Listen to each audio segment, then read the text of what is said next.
A equipe econômica fechou um acordo com o Ministério da Defesa para cortar gastos na previdência dos militares. A aposentadoria deve sofrer uma das maiores mudanças com a criação da idade mínima de 55 anos para a reserva remunerada.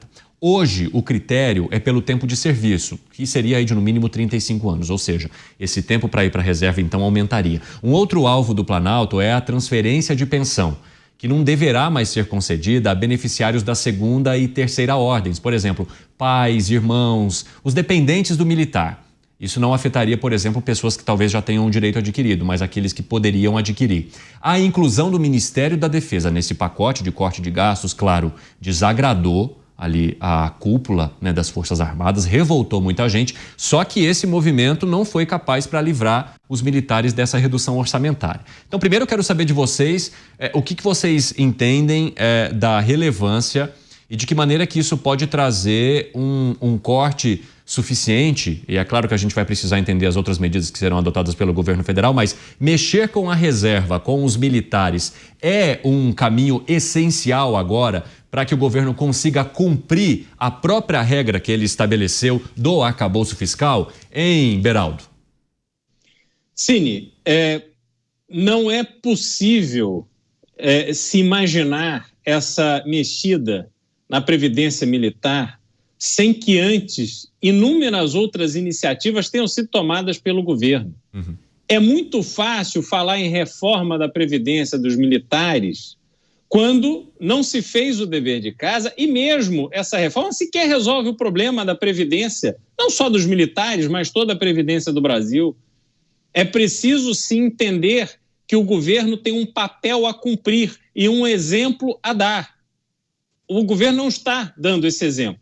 Ele está usando as Forças Armadas, que já estão enfraquecidas, como falei mais cedo aqui no programa, para conseguir dar mais um passo no caminho de deixar as Forças Armadas enfraquecidas, de tornar a carreira militar mais desinteressante, de tornar o planejamento que pessoas fizeram ao longo da vida, contando com algum tipo de situação na sua aposentadoria, e que agora não terão, porque o governo gasta demais, o governo não consegue gerar novos investimentos para aquecer a economia e aumentar a sua arrecadação da forma positiva, que é melhorando o fluxo de comércio, de serviços, as pessoas com melhor renda, com mais segurança para gastar dinheiro. Isso o governo não sabe fazer. Agora, cortar dos outros, isso ele faz com maestria. Cortar de si próprio, entendendo que não pode ter uma máquina tão custosa e tão pesada, que oferece tão pouco à população brasileira, isso o governo não está interessado em fazer, não. Você acha, Mota, que o governo está olhando demais para outras categorias, em vez de mirar em gastos ou em questões que poderiam ser resolvidas dentro do próprio quintal? Não resta dúvida nenhuma sobre isso, Cine. E até há quem diga que não vai haver corte de gasto nenhum, porque você não vai fazer economia nenhuma. Os militares, em vez de passar para a reserva, vão continuar na ativa. Eles vão continuar recebendo salário, vão continuar no quartel, se alimentando, precisando de treinamento, de roupa. Então, é tudo ilusão. Essa história de previdência, de aposentadoria, é um assunto complicado. A maioria das pessoas que palpita sobre isso desconhece o assunto. Agora, nesse caso, a situação é claríssima. O governo tem a necessidade de reduzir custos, cortar gastos.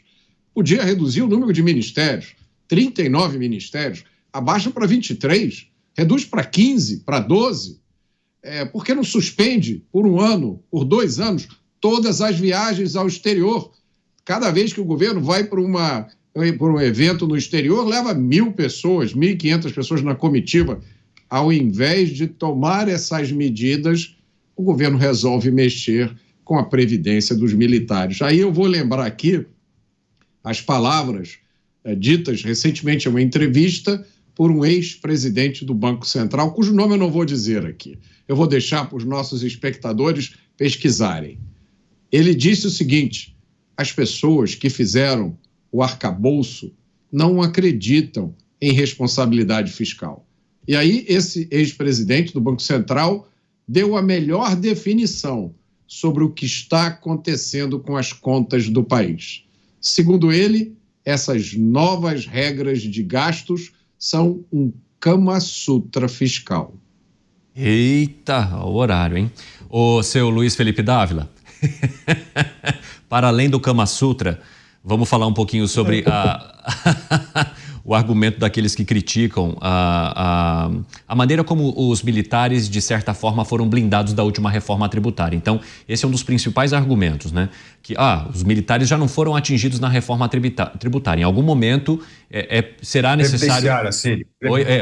Tributária não, previdenciária, desculpa. Reforma da Previdência lá atrás. Então, os militares ficaram de fora. Em algum momento, eles precisariam ser impactados. Em algum momento, seria necessário mexer nesse vespeiro. Você acha que esse é o momento? E como você avalia esse argumento sobre a blindagem que se ofereceu para os militares lá atrás como uma possibilidade, então, de se começar por eles agora? Bom, Cine, só para deixar claro, eu sempre fui contra qualquer privilégio em regime previdenciário. Tanto quando eu defendi a reforma da Previdência no governo Jair Bolsonaro, em 2019, eu defendia acabar com todos os privilégios. Precisávamos ter uma regra clara para todos os brasileiros. E todos os outros privilégios seria por meio da capitalização. Ou seja, quem contribui faz lá a Previdência e mantém lá os outros privilégios. Eu não sou contra privilégios desde que parta do modelo de capitalização. As pessoas contribuem para aquilo. Mas não é possível ter privilégios para determinadas categorias. E como você bem mencionou, os militares ficaram de fora daquela reforma da Previdência. Mas antes de entrar aqui na questão da aposentadoria dos militares, nós precisamos voltar à questão central, Cine. Esse governo quer fazer corte de gasto? A resposta é clara, não. Ele não quer fazer corte de gasto. Ele está há 2 anos no poder fazendo tudo para evitar cortar gastos. Esse é um governo que acredita que pode equilibrar as contas públicas apenas aumentando a receita. Aliás, se quisesse realmente cortar gasto, teria que cortar políticas públicas que ele mesmo criou gastos. Por exemplo, a vinculação do salário mínimo aos benefícios previdenciários, a BPC. Só este ano nós tivemos mais de 400 bilhões de reais a mais de gasto com esses benefícios por causa dessa indexação do salário mínimo aos benefícios previdenciários. Quem criou essa despesa foi este governo. E não há corte de militar que vai resolver o tamanho dessa conta de 400 bilhões. E outros. Quem foi que voltou a indexar gasto de saúde e educação? Foi este governo. Ou seja, este arroxo nas contas públicas é fruto de políticas implementadas por este governo. E se este governo tivesse realmente compromisso com o corte de gastos, estaria cortando estas políticas públicas que causaram um gasto extraordinário. E nós estamos pagando por essa conta.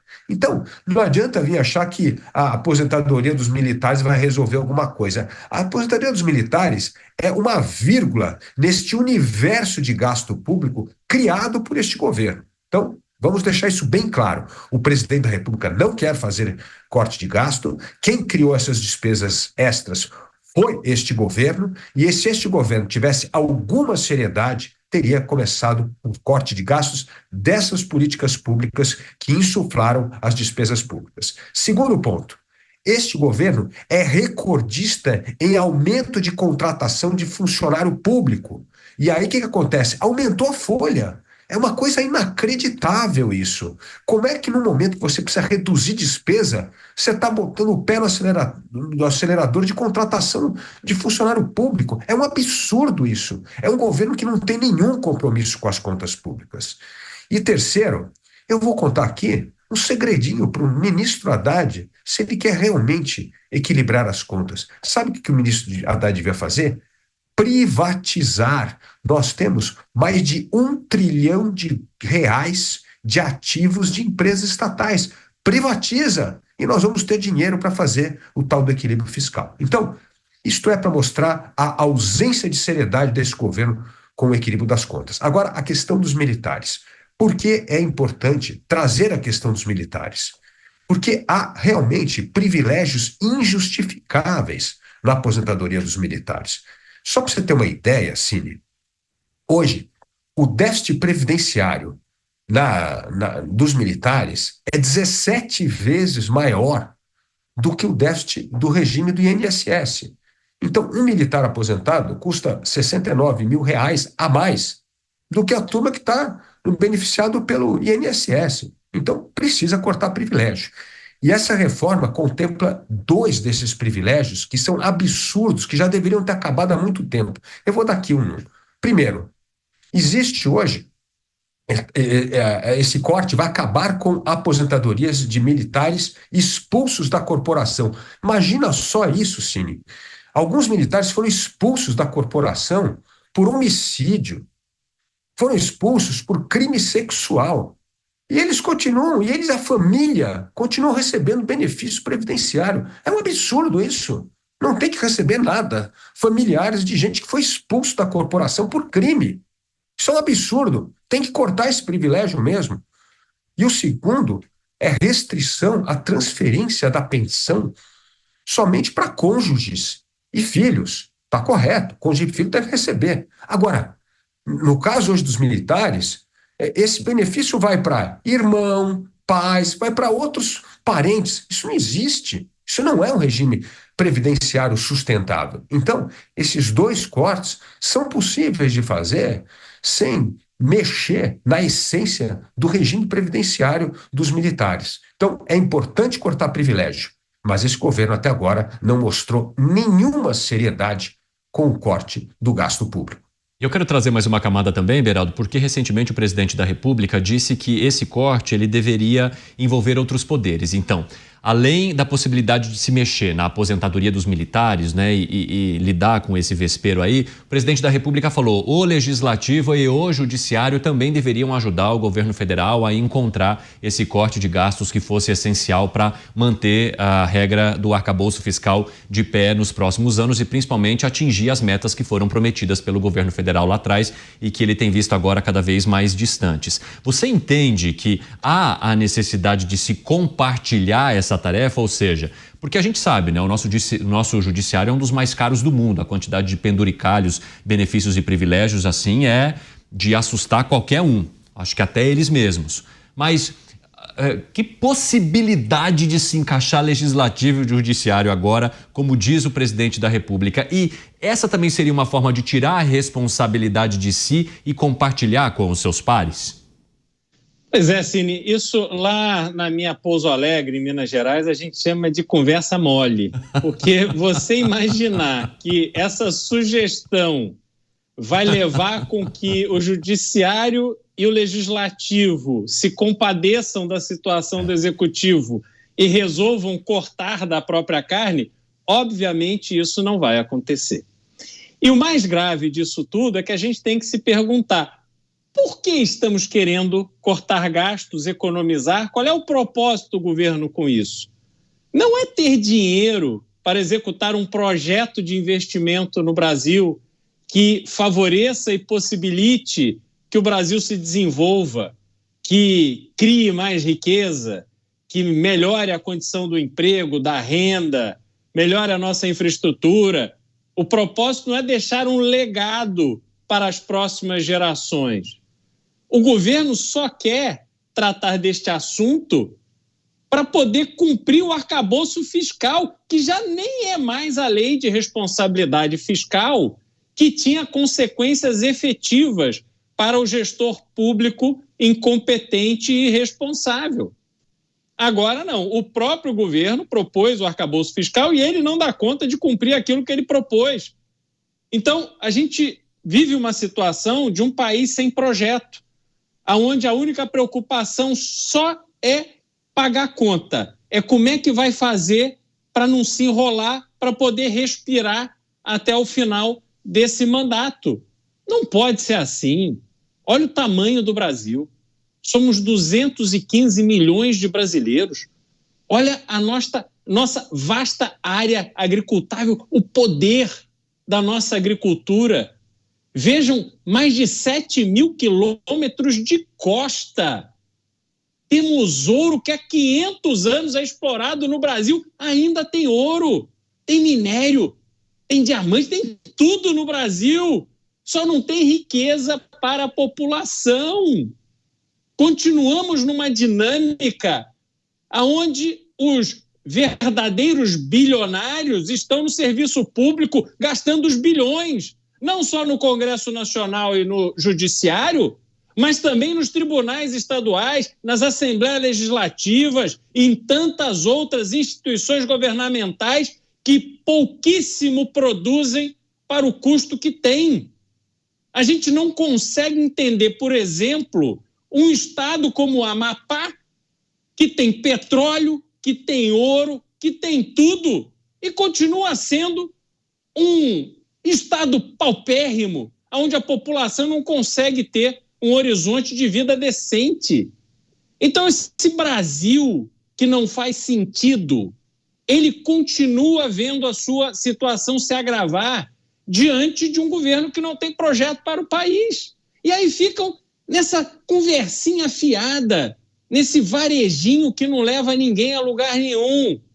Então, está tudo errado nessa discussão. A gente não coloca a luz naquilo que é realmente relevante. Ficamos só discutindo ali o periférico, cada um tentando salvar a sua cabeça. Mas o problema em si, ninguém quer de fato resolver. Bom, e dentro dessa necessidade de salvamento, né, todo mundo tentando pular num bote aí, o ministro da Fazenda já soltou algumas questões que levaram a algumas interpretações. Por exemplo, a possibilidade de se mexer no piso da saúde e educação, que hoje é colocado como um grande entrave para que o governo possa economizar. A outra possibilidade seria também a desvinculação do salário mínimo e de todos os benefícios relacionados a ele. Só que isso enfrenta uma grande resistência dentro dos quadros do próprio PT. Mota, você acha que o fogo amigo está impedindo também muitas dessas ações, ou o fogo amigo seria uma desculpa para falar, olha, eu estou tentando, mas não estou conseguindo? Cine, você vai me colocar numa posição constrangedora aqui de ter que concordar com uma declaração do ministro. Ele está certo. Esse negócio de gasto... Vou fazer um fogo amigo com você, Mota. Já fez. E agora eu que vou ter que andar nesse campo minado aqui. Essa coisa de gasto mínimo em educação e saúde é um absurdo. Isso parte de uma ideia maluca de que gasto é igual a resultado. Então, o que acontece? Eu já ouvi isso, eu não vou dizer qual foi a fonte, mas já ouvi isso de uma autoridade do Executivo. Ele me disse o seguinte, Mota, olha só, eu sou obrigado por lei a gastar no mínimo tantos milhões com educação. E se eu consigo eficiência, se eu consigo educar, prestar um serviço bom por menos dinheiro do que isso, eu não posso pegar o que sobra e usar em uma outra área. Eu tenho que gastar aquele mínimo. Então a gente compra mais material escolar, compra mochila, gasta até em coisas que não são necessárias, porque você obriga, a lei obriga o político a gastar. Você quer coisa melhor para um político do que ser obrigado a gastar dinheiro público? Então, de vez em quando, a gente ouve um suspiro de sanidade como esse, e nesse caso o ministro tem toda a razão. Não faz sentido nenhum uma lei que obriga a que se tenha um gasto mínimo. Gasto não é a medida. A medida tem que ser o resultado. Então, em vez de obrigar o país a gastar um percentual mínimo de dinheiro com educação, o que a gente deveria obrigar é que o Brasil estivesse nos 3 primeiros lugares do teste PISA. Vamos medir o resultado. É isso que é a coisa certa a se fazer. Ô Luiz Felipe Dávila, você entende que há, então, divergências dentro dessa cúpula principal do governo? Ou seja, dá para eliminar, vamos supor, o ministro da Fazenda, Fernando Haddad, desse intuito gastador? Ele seria uma pessoa que rema contra a maré, mas há uma dificuldade muito grande porque essa maré seria muito maior e mais forte que o ministro da Fazenda. Dá para fazer essa separação de peças? Dá, Cílio. E aí, o Mota tem razão. O ministro está correto. Aliás, tem 2 pessoas aí que lutam pelo ajuste fiscal. É o ministro da Fazenda e a ministra do Planejamento.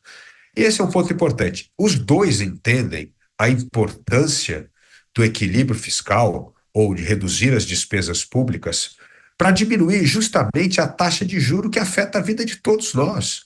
Se nós não conseguirmos mostrar para o mundo inteiro que há uma estabilidade da relação da dívida pública e o PIB, o juro vai continuar subindo. E hoje, Cine, metade do orçamento público é gasto com pago de obrigações financeiras e juros. Ou seja, é a maior conta. Se a gente quiser ter mais dinheiro para investir, como bem disse o Beraldo aí que nós precisamos investir, nós precisamos fazer com que a taxa de juros volte a cair.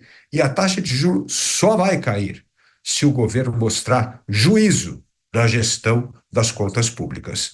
Agora, este vocabulário é incompreensível para a turma do PT e da esquerda, porque eles acham que essa história de equilibrar as contas, estabilizar a relação dívida-PIB, que isso é conversa do mercado financeiro, que isso é conversa da Faria Lima. E mercado financeiro e Faria Lima gostam de Paulo Guedes e Jair Bolsonaro. Então, para que a gente vai fazer uma agenda que beneficia o que os nossos adversários querem? Essa é a mentalidade pequena, tacanha desse grupo de gente atrasada, que fica atazanando o presidente da República para não aceitar as medidas duras que precisam ser tomadas para salvar o país de uma trajetória de desarranjo das contas públicas que vai afetar muito a vida do brasileiro, aumentando a inflação, aumentando a taxa de juro e afetando a vida de todos os brasileiros, sejam eles ricos ou pobres. Olha, só para a gente arrematar o nosso papo falando sobre esse envolvimento, a possibilidade de envolvimento dos outros poderes, né? E dessa dificuldade de benevolência que você mencionou agora há pouco, Beraldo, a gente viu, por exemplo, uma derrota para o governo federal nessa semana em relação àquele projeto das emendas parlamentares, porque o governo estava tentando colocar o bloqueio das emendas quando houvesse o aumento de gastos, né? E aí o Senado foi lá e falou, olha, a gente vai restringir o bloqueio, a gente só vai permitir o contingenciamento, porque há uma diferença. O bloqueio ele pode ser feito quando os gastos aumentam. E aí o governo poderia efetivar esse bloqueio. O contingenciamento ele só é permitido quando há uma queda na receita, o que é muito mais difícil de acontecer. Ou seja, o Senado tornou muito mais difícil a possibilidade de você mexer no repasse de emendas parlamentares uma possibilidade de aumento de gastos. Você acha que esse era um caminho positivo para o governo buscar, ou seja, o bloqueio das emendas como tentativa também de fazer com que um dinheirinho pudesse permanecer nessas contas e aliviar um pouco, ou também é uma medida muito pequena e irrisória diante do tamanho do rombo que a gente tem? Pois é, Cine, o problema é que tanto de uma forma quanto de outra é um dinheiro que ele raramente é bem investido. Uhum. Porque a gente tem notícia aí de tanta aplicação inadequada, fraudulenta, o deputado de um estado que indica emenda para outro estado e aí já vai a construtora de um estado fazer obra em outro estado porque a recomendação vai junto. A gente viu nessas últimas eleições o efeito das emendas parlamentares nas eleições de prefeitos e vereadores, aqueles apoiados por deputados que gastam fartamente o dinheiro das emendas naqueles municípios, não para fazer um projeto efetivamente de desenvolvimento para o município, mas às vezes faz lá uma praça, asfalta uma rua aqui, outra acolá, faz o evento e tal, todo mundo tira foto, acha legal, só que no fim, o que aquilo trouxe de mudança para a cidade? Em geral, muito pouco. Quando a gente olha para a saúde, parece que tudo cabe nessa rubrica da saúde, mesmo coisas que não impactam objetivamente na melhora da saúde da população de um determinado município. Quantos e quantos deputados e senadores preferem indicar a emenda para comprar uma ambulância que ele influencia do que realmente resolver o problema da unidade básica de saúde que atende um determinado bairro? Por quê? Porque aí quando o eleitor precisa de um hospital, o político está lá para dizer, fique tranquilo, meu amigo, eu tenho uma ambulância aqui que vai te levar para o hospital na cidade vizinha. E isso destrói toda a lógica do sistema de saúde. Então, Cine, a gente não vê o pouco dinheiro do orçamento brasileiro que sobra para investimentos ter um propósito efetivo, seja na mão do Poder Executivo, seja na mão do Poder Legislativo. Agora, a minha opinião pessoal, eu acho absurdo que o Poder Legislativo torne-se executor do orçamento. Ele poderia, sim, tendo em vista que os deputados representam a população das suas regiões, eles poderiam, sim, indicar para o governo federal realizar determinada obra que já está ali no cronograma de obras, aonde colocar a prioridade, o que é mais importante para uma determinada região.